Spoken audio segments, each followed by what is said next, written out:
ശ്രീ പദ്ധതി ഇടതുമുന്നണിയിൽ വലിയ പ്രതിസന്ധിയുണ്ടാക്കുന്ന വിഷയമായി മാറിയിരിക്കുകയാണ്. CPIയുടെ എതിർപ്പിന് പുല്ലുവില കൽപ്പിച്ച് PM ശ്രീ പദ്ധതിയുടെ ധാരണാപത്രത്തിൽ വിദ്യാഭ്യാസ വകുപ്പ് ഒപ്പിട്ട് കഴിഞ്ഞു.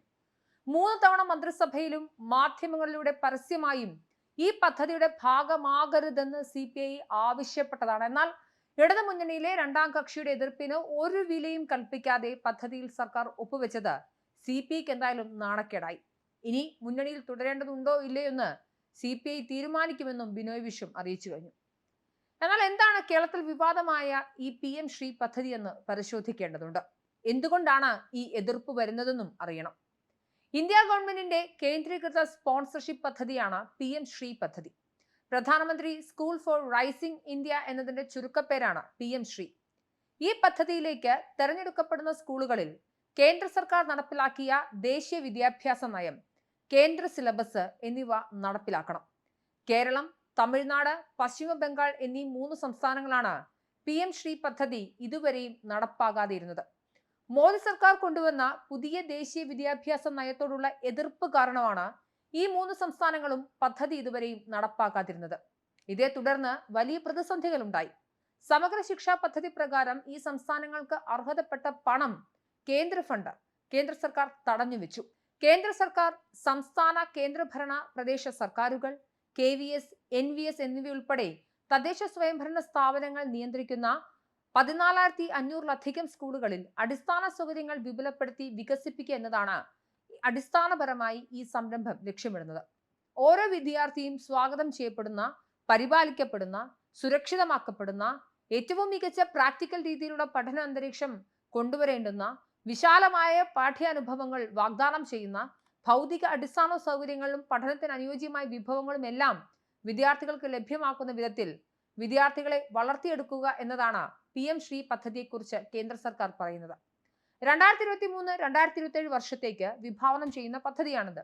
ഓരോ ബ്ലോക്കിലും 2 സ്കൂൾ PM ശ്രീയായി ബന്ധിപ്പിക്കും. അതിനുശേഷം അതിൽ വികസന പ്രവർത്തനങ്ങൾ നടപ്പിലാക്കും. ഒരു സ്കൂളിന് ശരാശരി 1,13,00,000 രൂപ ലഭ്യമാകും.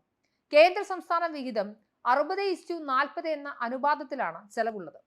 RSS അജണ്ട, കേന്ദ്ര സർക്കാരിന്റെ കൂടുതൽ സ്വാധീനം എന്നിവയൊക്കെ ചൂണ്ടിക്കാട്ടി കഴിഞ്ഞ 3 വർഷമായി കേരളം ഈ പദ്ധതി നടപ്പിലാക്കിയിരുന്നില്ല.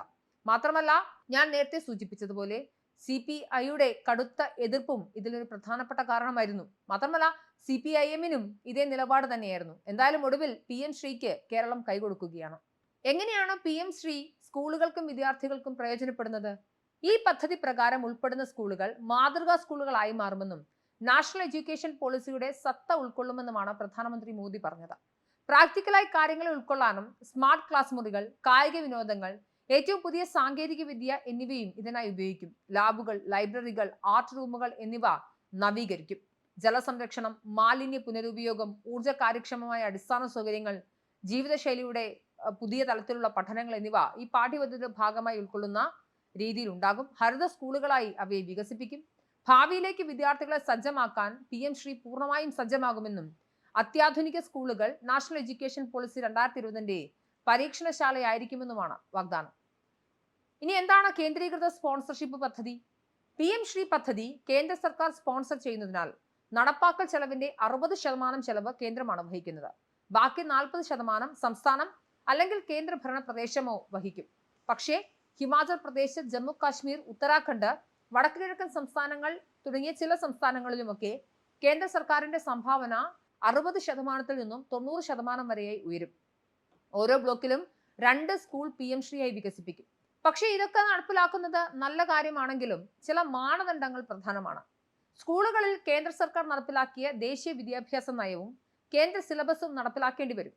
PM ശ്രീ സ്കൂൾ എന്ന ബോർഡ് സ്ഥാപിക്കേണ്ടതുണ്ട്. പ്രധാനമന്ത്രിയുടെ ചിത്രം സ്കൂളിൽ സ്ഥാപിക്കണം. ഇവിടെയൊക്കെയാണ് കേരളത്തിൽ നിന്നുള്ള എതിർപ്പ്. മോദി അല്ലെങ്കിൽ കേന്ദ്ര സർക്കാർ ബ്രാൻഡിംഗ്, ഒപ്പം ദേശീയ വിദ്യാഭ്യാസ നയത്തോടുള്ള എതിർപ്പുമാണ് കേരളത്തിൽ ഈ പദ്ധതി എതിർക്കാനുള്ള പ്രധാനപ്പെട്ട കാരണം. RSS നടപ്പിലാക്കുന്നതാണ് ഇത്തരം വിദ്യാഭ്യാസ രീതിയിൽ കൂടിയുള്ള അജണ്ടകൾ എന്നാണ് CPIയും മുൻപ് CPMും ആരോപിച്ചിരുന്നത്. മാത്രമല്ല, ഇതിന് പുറമെ സ്കൂളിന്റെ ഘടനയിലും മാറ്റങ്ങളുണ്ട്. കേന്ദ്രത്തിന്റെ നിയമം അനുസരിച്ച് പ്രീ സ്കൂൾ മുതൽ 2ാം ക്ലാസ് വരെ ആദ്യഘട്ടം, 3 മുതൽ 5ാം ക്ലാസ് വരെ 2 ഘട്ടം, 6 മുതൽ 8 വരെ 3ാം ഘട്ടം, 9 മുതൽ 12ാം ക്ലാസ് വരെ 4ാം ഘട്ടം എന്ന രീതിയിലാണ് കേന്ദ്ര നയം. കേരളം അംഗീകരിച്ച വിദ്യാഭ്യാസ നയവുമായി ചേർന്ന് പോകുന്നതുമല്ല. എന്തായാലും വലിയ രീതിയിലുള്ള എതിർപ്പാണ് വിദ്യാഭ്യാസ വകുപ്പിന് PM ശ്രീ പദ്ധതിയുമായി മുന്നോട്ട് പോകാനുള്ള തീരുമാനത്തിനെതിരെയായി വരുന്നത്.